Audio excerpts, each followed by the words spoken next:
two, a 1, 2.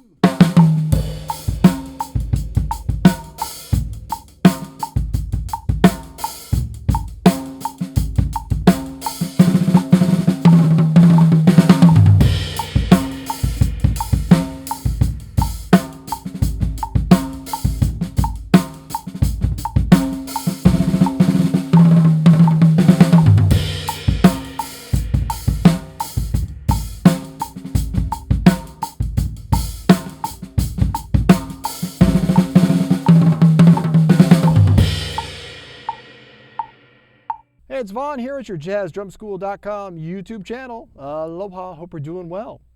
So in this lesson, I want to share with you a really cool drum fill concept that can be applied across the board to any style of drumming.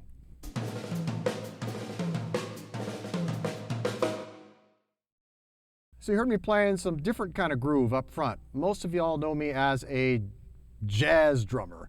And that's pretty much what I do most of the time. But even when we play jazz, we get asked to play a lot of other styles. And sometimes I get asked to play funk and hip hop and other kinds of music. So it's important for us to be able to play a lot of different things when we play jazz. It's also important for us to be able to play our drum fills in different ways. And being able to adapt our fills and our approach to different styles. So if you listen to the fill that I was playing, I'm going to play it for you again. I want you to make a note of kind of the overall rhythmic phrase that I'm playing. All right? I'm going to play it again and see if you can figure it out. 1, 2, 1, 2, 3, 4.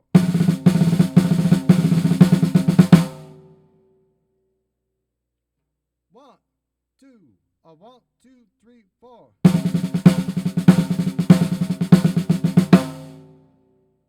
All right, so can you feel that phrase? Well, there's a PDF that goes with this, so be sure you download it. The link is going to be up here and also down below in the description. And you can get it at jazzdrumschool.com.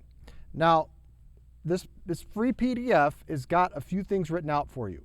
At the top of it, you're going to see four measures of groove time, and then a one measure kind of drum fill, okay? And this is what I'm playing. This is a one measure fill, one measure long sticking pattern. Now, what's the overall rhythm? Well, if you check out the second part of the PDF, I've written out the rhythm for you, so you know what it is. 1 E and a 2 E and a 3 E and a 4. Okay, that's basically the rhythm that I'm playing.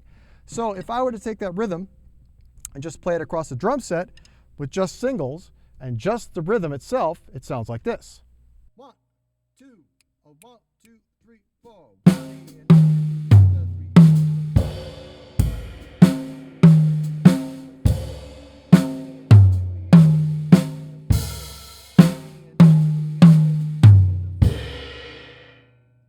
So what I'm really doing here is I'm connecting those rhythms. I'm connecting that rhythmic phrase, right? I'm filling in between those notes. Those notes are like my target notes. And they actually, consequently, are really my accented notes also, okay? On count 4, most of the notes are, I put kind of all of them are at the same volume. But still, the idea is the overarching phrase is 1 E and a 2 E and a 3 E and a 4, okay? So if I have that idea in my head, I can actually approach that rhythm in many different ways. I don't have to only use the sticking pattern that I've so tediously written out for you. If you go and check one more down on the PDF, you'll see that everything's written out for you, okay? I'm going to talk about that in a minute. But basically what I'm doing is I'm playing around with that rhythmic phrase. So now what else could I do with that rhythmic phrase? Check out these ideas.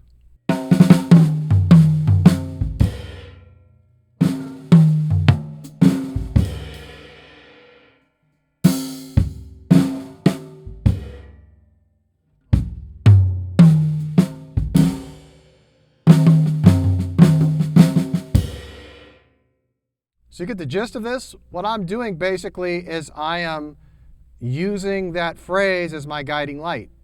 And I can interpret that phrase any way I want. Now, how does this apply to jazz drumming or drumming in general? Well, the music going on around you all the time is feeding you rhythmic phrases, right?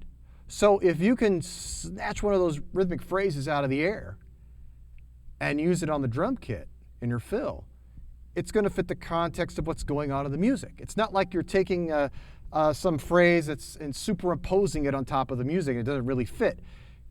You want to be able to interact and engage with the music, and this is a great way to do it. Listen for those rhythmic phrases and kind of bring them into play, all right? Now, I could take the same approach and I could actually play it in a different style. So now let me swing it for you, and you can hear how that sounds. 1, 2, 1, 2, 3.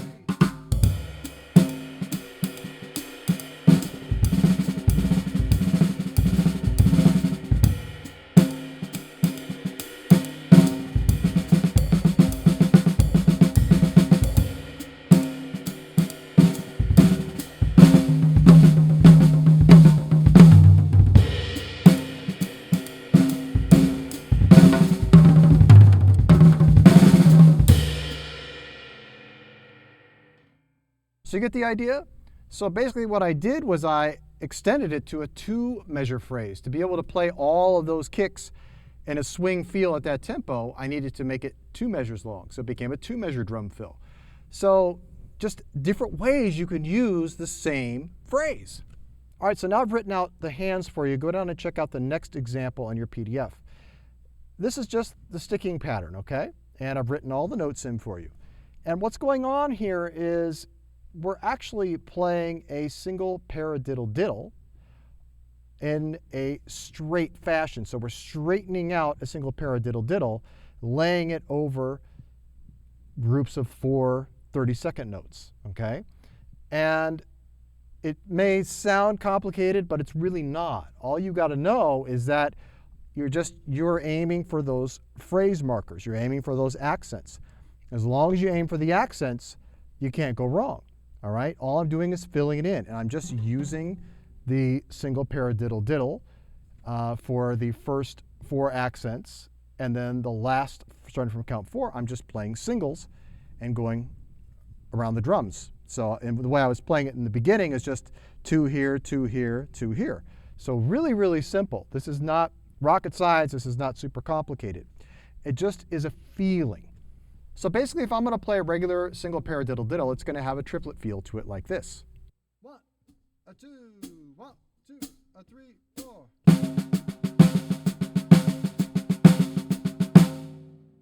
Now what I want to do with that is straighten it out. So I want to stretch it, basically, over groups of 4.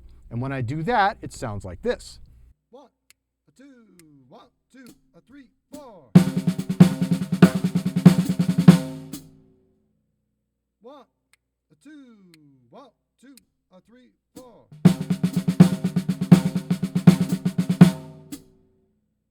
1, 2, 1, 2, 3, 4.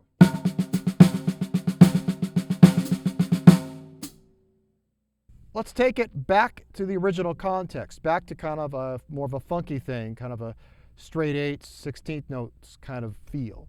And let's see how that feels. First, I'll play it as a regular single paradiddle diddle with that triplet feel, and then I'll play it with that straight feel. All right, check it out. 1, 2, 3, and 4, and.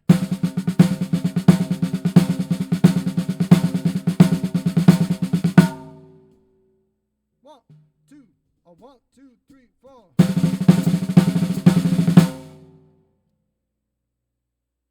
1, 2, 1, 2, 3, 4. 1, 2, 1, 2, 3, 4. So you feeling it now? Now I want to say also, you could take this exact same sticking pattern, okay? And you can change it and move it around the drum set in your own way. One of the things I encourage all of my students to do is to learn a sticking pattern and immediately get it out to the drum set. Try to play it as many different ways as you can around the kit.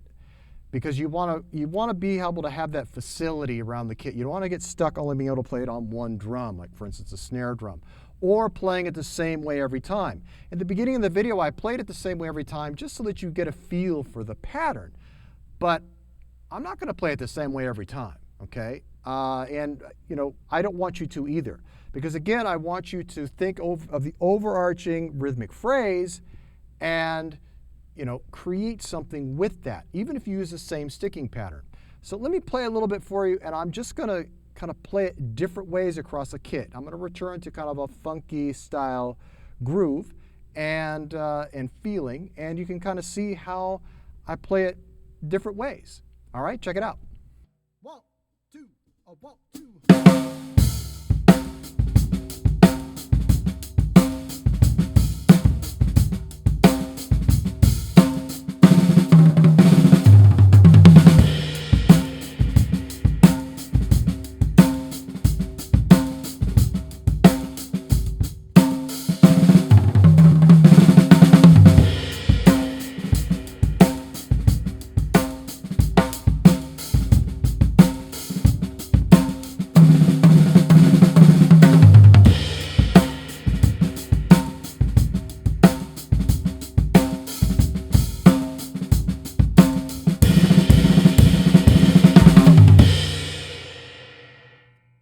So pretty neat, yeah? You could see how this sticking pattern is really adaptable.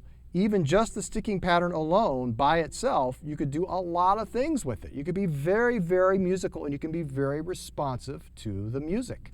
Now, if you want to learn more drum fills and how to really manipulate your drum fills in musical ways, in other ways that I'm not covering in this lesson, I encourage you to check out my Jazz Drum Fills course. It's going to teach you how to play a whole bunch of different sticking patterns and a whole approach to playing those sticking patterns that's going to blow open the door for your creativity and any kind of music you want to play, but especially jazz. Thanks so much for watching, and if you haven't already, I would love it if you subscribe to my channel. Be sure to like the video if you like it. That helps it get around YouTube a lot easier. And drop a comment. Let me know if you have a cool favorite sticking pattern that you like to play for your musical drum fills. All right? Keep swinging, my friend.